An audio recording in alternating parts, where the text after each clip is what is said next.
look, these aren't like impartial people. The Democrats are trying to win 2020. They're not going to win with the people that I see, and they're not going to win against me.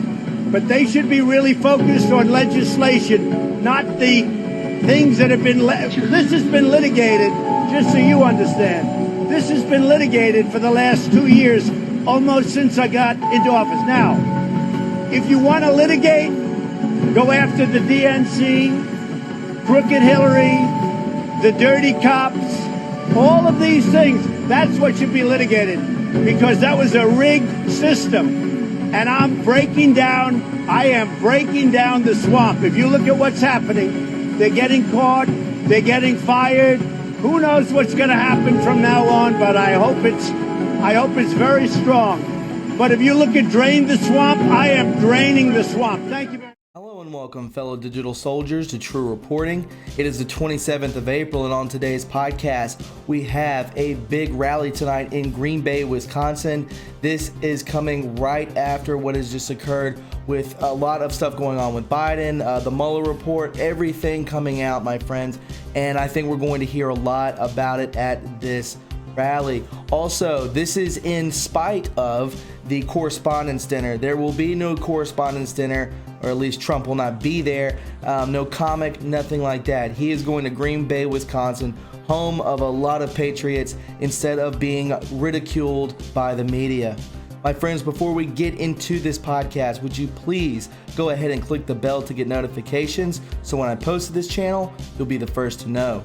Also, follow me on Twitter at True Reporting, and don't forget to leave a like. The more likes that this video receives, the more times it is recommended to other viewers, thus more eyes on the truth. And with that being said, my friends, let's go ahead and hop into it. This is True Reporting.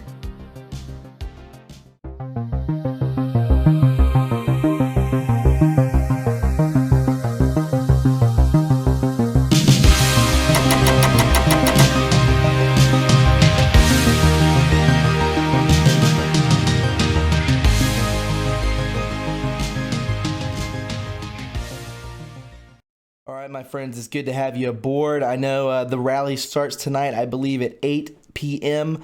on the Eastern Standard Time. So let's go ahead and get into it, my friends. This is True Reporting. So what his fans will get tonight in Green Bay as Trump again skips White House Correspondents' Dinner. Well done, sir. Trump barred members of his administration from attending the dinner, even with no comic on the bill this year. We continue. It says the Washington Post or Washington AP, political nerds, start your streaming devices. You've got a big Saturday night of programming ahead. First, President Donald Trump rolls out his complete and total exoneration. This is his tour in the battleground of Wisconsin, his first campaign rally since the release of the Mueller report, and early look at his 2020 re-election strategy. Next up is the annual White House Correspondents Association dinner, which strained what remained of civility between the press corps and the administration a year ago, and now is designed to be a decidedly more scholarly affair. Boring is how Trump describes it. One reason is he's never attended the event as president. But the dinner is apparently interesting and politically profitable, even enough for Trump that he's mocked it from the rally pulpit from the past 2 years.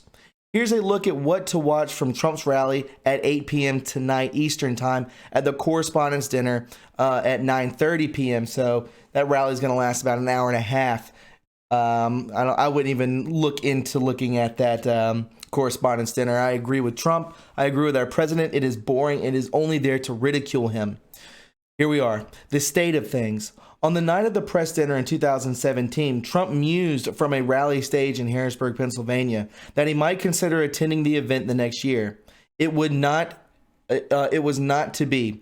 Ditto in 2018 from a dais in Michigan. But Trump said no thanks for the third time. The dinner is so boring in quotes and so negative that we're going to hold a very positive rally instead, he said earlier this month. Trump also told members of his administration not to attend. Boring isn't what the Correspondents Association is aiming for, but the organizers are shifting the tone this year after a sharply anti-Trump comic, Michelle Wolf, who is a joke in my opinion, she's a hack, delivered a performance last time that some thought was too harsh against the White House press secretary, Sarah Sanders, and it was, who was seated on stage at the time.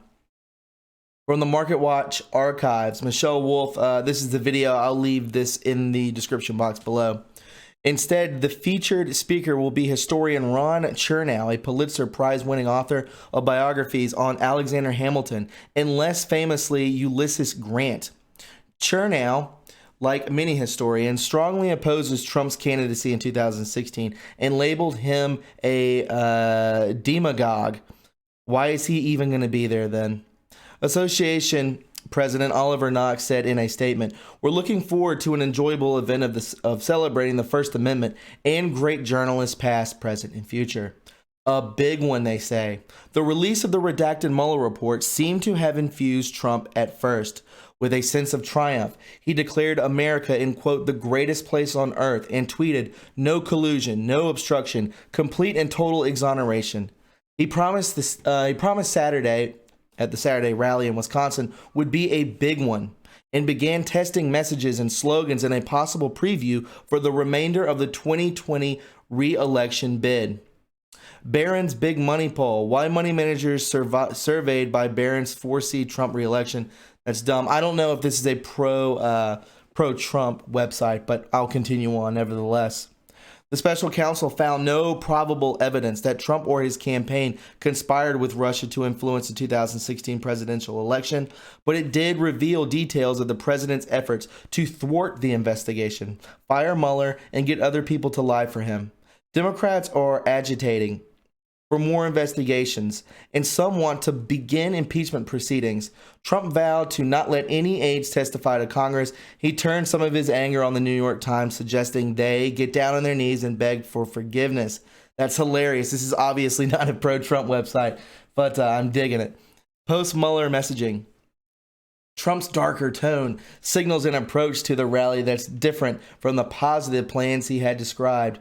Trump has issued clues to his approach all week, including an edited for Twitter version of the Mueller report's findings. No C or O. That's shorthand for no collusion or obstruction. In fact, Mueller did not make a recommendation on obstruction, instead laying out what many Democrats see as a roadmap of evidence and anecdotes to build their own case. Oh my God, this is hilarious. Look, too, for Trump to describe the Mueller investigation as an attempt to destabilize the administration. Oh, my gracious. On Friday, speaking to the National Rifle Association in Indianapolis, Trump said his political enemies tried for a coup. It didn't work out so well, and didn't need a gun for that one, did I? The friendly audience applauded the quip, but Trump wasn't done. He said he's seen corruption at the highest levels, a disgrace, spying, surveillance, trying for an overthrow. The 2020 presidential campaign and his need to energize his core supporters and convince wobblers to vote for him again is very much on his mind. You better get out there and vote, he told the NRA. It seems like it's a long way away, but it is not. So, why Wisconsin and Michigan? The numbers tell the story of how Trump's rally at the Rice Center in Green Bay is designed to reach two states that he swiped for Republicans in 2016 after solid Democratic presidential election wins since the Reagan administration. That is huge. He's not losing his base, guys, at all. He's not losing his base. He's keeping his promises, promises made, promises kept. In Wisconsin, continuing, Trump defeated Democrat Hillary Clinton by less than 1% pointage. But the rally is in Brown County, which Trump won by more than 10 percentage points. And the Green Bay media market stretches to the Upper Peninsula of Michigan, where Trump won by tenths of a percentage point. Oh my God, yeah, they're struggling here. They're reaching. I love it.